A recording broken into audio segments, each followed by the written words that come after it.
আসসালামু আলাইকুম। আজকে শুটকির সবজি রান্না করব। এই জন্য আমি কাঁকরোল নিয়েছি, আলু নিয়েছি, মিষ্টি কুমড়া নিয়েছি। তার মধ্যে 2 রকমের শুটকি দিয়েছি আমি। আপনারা চাইলে 1 রকমেরও দিতে পারেন। তার মধ্যে পেঁয়াজ কুচি, রসুন বাটা, লবণ, হলুদ, মরিচ গুঁড়া। আমি মরিচ ঝাল একটু বেশি দিয়েছি, আপনারা চাইলে কমও দিতে পারেন। ধনিয়া গুঁড়া,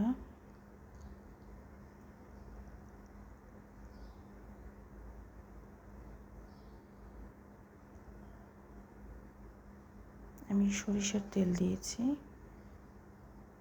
দিয়ে এখন হাত দিয়ে ভালো করে মেখে নেব। এটা মূলত হাতে মাখা শুটকির সবজি আর কি। এখানে আরও বেশি সবজি দিতে চাইলেও দেওয়া যায়, ইচ্ছা যার যেরকম। বেগুন দেওয়া যায়,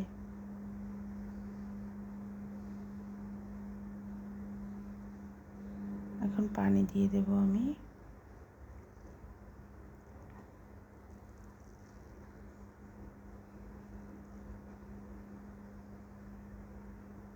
পানি দিয়ে ঢেকে রান্না বসিয়ে দেব।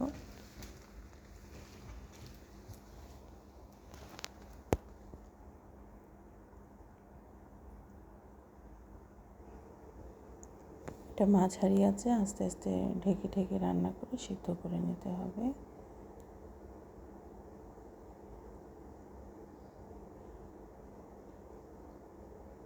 এখন ধনিয়া পাতা দিয়ে দিচ্ছি। একদম মাখা মাখা হবে।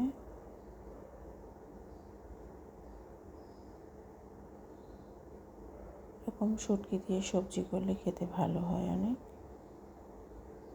ধন্যবাদ।